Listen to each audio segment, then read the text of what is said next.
This is practicum participating video option 1, interviewing a cross-section of staff and faculty members regarding the perspective of campus vision in these areas. Number 1, question: how does the campus acknowledge, recognize, and celebrate those who implement strategies in support of the campus vision? Any thoughts? Student Staff Member of the Month? Well, I think that our campus vision has changed. Our old vision was written under the old leadership, and I think with our new principal in the last 18 months, that our vision, or the focus of an aspect of our vision, has changed to community, and we have Staff Member of the Month, which we've always had, but the raffle at faculty meetings for attending events to support. There's a much more focus on supporting fellow faculty members and the activities that they're involved in, but also supporting kids. So I think there's been a lot more focus in a reward system to encourage some of our less involved teachers to... Instead of duties. We go see that. Mm-hmm. Right. And let me just read our current vision, which is Thunder Ridge is a community of responsible 21st century learners and leaders promoting understanding and mutual respect in our global society. And I don't know if we celebrate people who do that. I don't know necessarily. I think Staff Member of the Month is you're doing maybe above and beyond, but I don't know if that means that you are actually Lined up to that vision. Lined up to that vision. And yeah. Like I said, I don't think that our current culture lines up to our vision. Yes, I agree.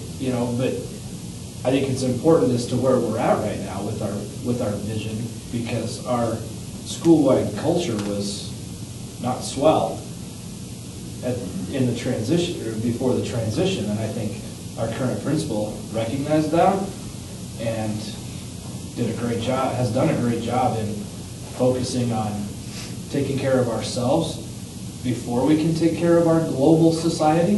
Right. Because part of the issue was the fact that this vision also didn't match the vision of the district.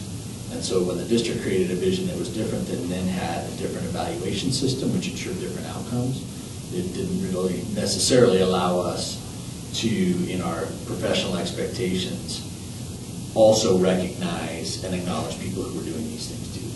Not that they were at cross purposes, but our focus shifted away, I think, sometimes from what this original school vision was to focus on what the district was asking us to do, and that's why our current leadership, I think, has been so cognizant of trying to meld those two things.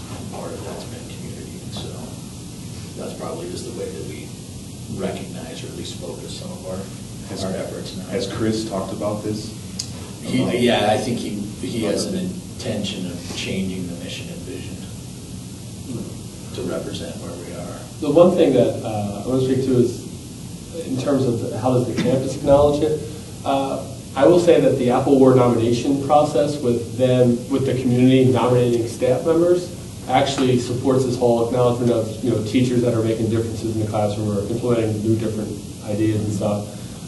The one thing I would like to see a little bit more is those nominations that are given, the teachers get those feedback from the community. I don't know if we get to that step, but we do allow outside people to even celebrate what's happening on the campus. Which leads to the next question. How are these contributions and achievements effectively communicated to the staff, the students, and the community? And you got to walk before you got to crawl before you can walk. You have to recognize them first, but I agree with Tom that when a community member takes their time to sit down at the computer and write about a teacher, that teacher needs to, whether that teacher wins the Apple Award or not, right. That teacher should know Yes. that somebody took the time out of their day to write nice things about them. Yeah. And I'm not sure that that's happened Right. consistently over the last couple of years. Yep. And the church next door still honors teachers. Yeah, Yes. they do that, Right, they have teacher a dinner, appreciation. yeah, award. and that's where you are presented with a little plaque and what the student wrote about Yeah, you. right. And that's, And NHS does something similar within the building. Yeah. So our honors kids honor the honors teachers. right. You see- Right, right. If you're not an honors. If you're not an honors level Yeah. teacher, You sometimes are. your great job, Yeah. you're working your tail off. Yeah. This is definitely an area that I think should be improved upon really quick. And teachers of younger kids. Right. Yes. Don't- It's a lot don't- of times seniors, Yeah, get hit with an Yeah. award because they forget, and, you know, Exactly. understandable. Exactly. And, and they're working equally, if not harder, than somebody who's teaching AP calculus. Yeah. I agree. Right. You know? Yeah. A regular level Algebra 1 and Geo teacher that's got regular level freshmen and sophomores is, Yeah, your knuckles are dirty there. yep. So, And the third part is, how does the campus use innovative thinking, risk-taking, or failures as a learning experience to promote the campus vision? I think we support people who want to be innovative or take risks. I think we support them financially through, the administration tends to fund if there's a program that they want to use or a different material that they want to use, that tends to get, we tend to pay for that. I think if there's an idea of creating some new classes, that typically gets supported. I don't know where some of the. What's failures?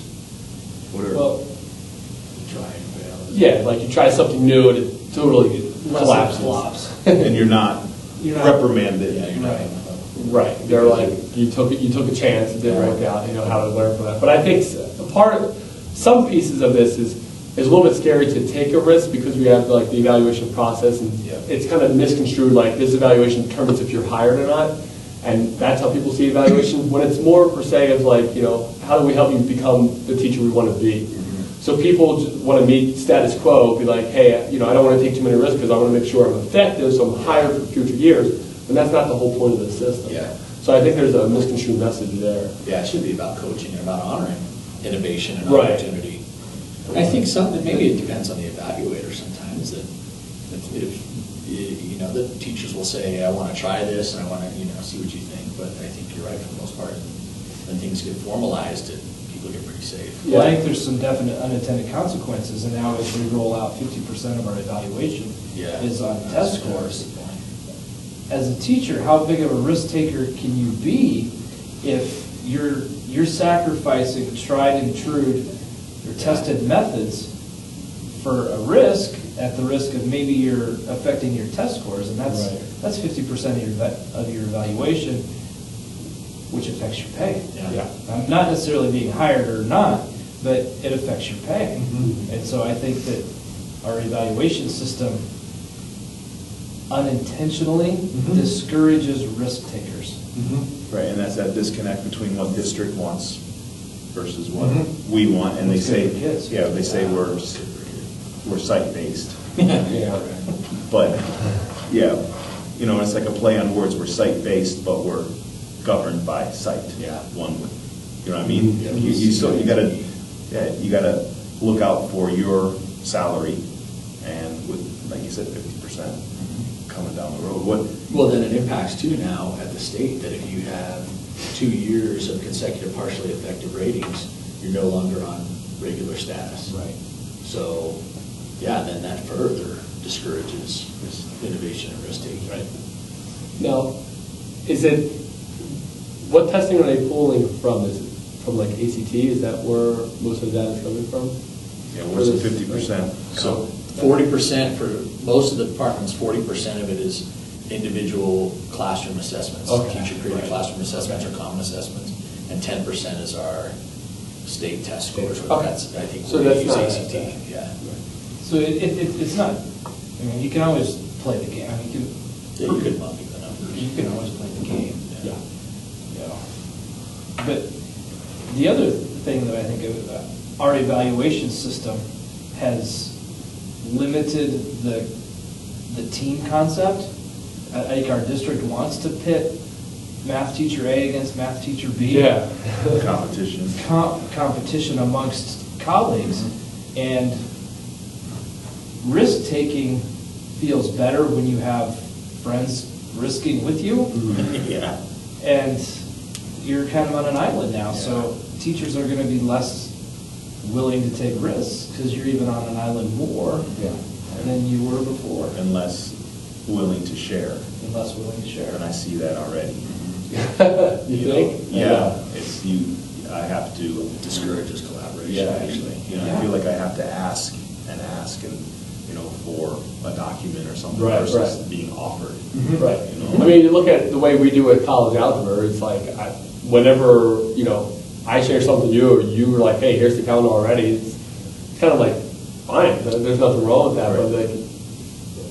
like, other subjects, it's like stepping on their toes when you're asking for a little bit of help, right? It's just like, that's, Right. to me, that kind of This runs is- me wrong way. People know there's only X amount of highly effective people, Yes. no matter what district says. You're only going, Right. yeah. So you're naturally. You can't have the whole department. No, or else you get audited and then it's, Yeah. right, And then you're on the news. right. I don't want to be on the news. Nah. Yeah, Okay. not for achievements or No. Right. recognition, yeah. Right.